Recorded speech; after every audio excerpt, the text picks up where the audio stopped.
আপনারা যারা পেঁপে চাষ করতে চান তাদের সবথেকে গুরুত্বপূর্ণ ধাপ হচ্ছে জমি প্রস্তুত করা। আপনি যদি সঠিকভাবে পেঁপে চাষের জন্য জমি প্রস্তুত না করতে পারেন তাহলে হচ্ছে আপনি খুব ভালো ফলন পাবেন না। আপনার গাছের খুব ভালো বৃদ্ধি হবে না এবং আপনার গাছের রোগবালাই অনেক বেশি থাকবে। আল্টিমেট আপনার এই প্রজেক্টটায় লস করার সম্ভাবনা অনেক বেশি থাকবে। আজকের ভিডিওতে আমরা পেঁপে চাষের জমি প্রস্তুতি নিয়ে কথা বলব। নাম্বার ১ যেটা হচ্ছে সঠিক জায়গা নির্বাচন। পেঁপে চাষের জন্য সঠিক জায়গা খুব বেশি ইম্পোর্টেন্ট। আপনারা অবশ্যই পেঁপে চাষের জন্য উপযুক্ত জমির জন্য আপনারা উঁচু জায়গা নির্বাচন করবেন এবং এই জমির মাটি অবশ্যই দোআঁশ মাটি অথবা বেলে দোআঁশ মাটি থাকতে হবে। এবং আপনারা কনফার্ম করবেন পেঁপে চাষের জন্য যে জমিটা থাকবে সেই জমিটা যেন প্রচুর পরিমাণ রোদ পড়ে। আমি এখন যে জমিতে দাঁড়িয়ে আছি এই জমিতে কিন্তু সবসময়ই রোদ পাই এবং এখানে পেঁপে চাষের জন্য একটি উপযুক্ত জমি। এজন্য আপনার জমি অবশ্যই যেন ছায়াযুক্ত জমি না হয় এবং রৌদ্রোজ্জ্বল জমি যেন হয়। পেঁপে চাষের জন্য পেঁপে চাষের মাটিটা খুবই গুরুত্বপূর্ণ এবং এই মাটির পিএইচ এর মাত্রা হবে ৫.৫ থেকে ৭। আপনারা এটা পরীক্ষা করে দেখবেন। এরপরে লক্ষণীয় বিষয় হচ্ছে আগাছা পরিষ্কার এবং জমিটা নিড়ানি দেওয়া। আপনারা যখন পেঁপে চাষ শুরু করবেন তখন অবশ্যই আপনারা জমিতে যে আগাছা আছে সেগুলো পরিষ্কার করে ঝকঝকে করে ফেলবেন। জমিতে ২ থেকে ৩ বার চাষ দিবেন যাতে মাটিটা ঝুরঝুরা হয়। পেঁপে চাষের জমিতে কখনো আগাছা রাখা যাবে না। এরপরে যে বিষয়টা সেটা হচ্ছে উর্বরতা বৃদ্ধির জন্য সার প্রয়োগ। আপনারা যখন পেঁপে চাষের জন্য জমি প্রস্তুত করবেন তখন উর্বরতা বৃদ্ধির জন্য আপনারা পর্যাপ্ত পরিমাণ জৈব সার ব্যবহার করবেন।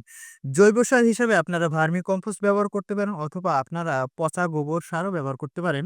প্রতিটা গাছের জন্য আপনারা ৫ থেকে ৭ কেজি গোবর সার রেডি রাখবেন এবং এটি আপনারা প্রতিটা মাদায় ব্যবহার করবেন।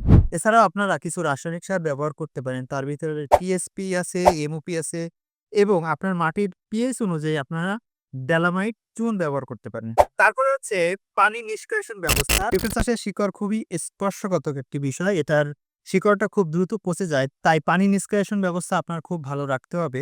পেঁপে চাষের জন্য প্রতি সারির পরে আপনারা ড্রেনেজ ব্যবস্থা রাখবেন। এই ড্রেনেজ ব্যবস্থা রাখবেন এই কারণে যেন বৃষ্টির কোনো পানি জমে না থাকে এবং এই ড্রেনের মাধ্যমে যেন বৃষ্টির পানিটা দূরে চলে যেতে পারে। বৃষ্টির মৌসুমের জন্য আপনারা ড্রেনের মাটিটা সুন্দর করে কেটে গভীর নালা করবেন যাতে কখনো বৃষ্টির পানি এখানে না দাঁড়ায়। এরপরে আরো গুরুত্বপূর্ণ একটি বিষয় হচ্ছে সেটা হচ্ছে পেঁপে চাষের জন্য বেড তৈরি এবং চারা রোপণের জন্য গর্ত বা হচ্ছে মাদা তৈরি। আপনারা বেড তৈরি করবেন পেঁপে চাষের জন্য ন্যূনতম ৬ ফিট বেড হবে। আপনারা যদি ৬ ফিটের কম বেড দেন তাহলে হচ্ছে আপনার গাছটা চিকন হবে, গাছের শিকড় বেশি বৃদ্ধি পাবেন না এবং আল্টিমেট আপনি ফলন ভালো পাবেন না। পেঁপে গাছের শিকড় বৃদ্ধির জন্য আপনারা অবশ্যই ৬ ফিট পরিমাণ জায়গা রাখবেন। আমি এখন যেখানে দাঁড়িয়ে আছি এই বেডটার পরিমাণ হচ্ছে ৬ ফিট এবং তারপরে একটা ড্রেন আছে হচ্ছে ১ ফিট। অর্থাৎ একটি সারি থেকে আরেকটা সারির দূরত্ব হচ্ছে মোট ৭ ফিট। আমরা ৬ ফিট বেড দিয়েছি এবং ১ ফিট ড্রেন দিয়েছি। ৬ ফিট বেড, একটা ড্রেন, ৬ ফিট বেড তারপরে আবার একটা ড্রেন আমরা দিয়েছি।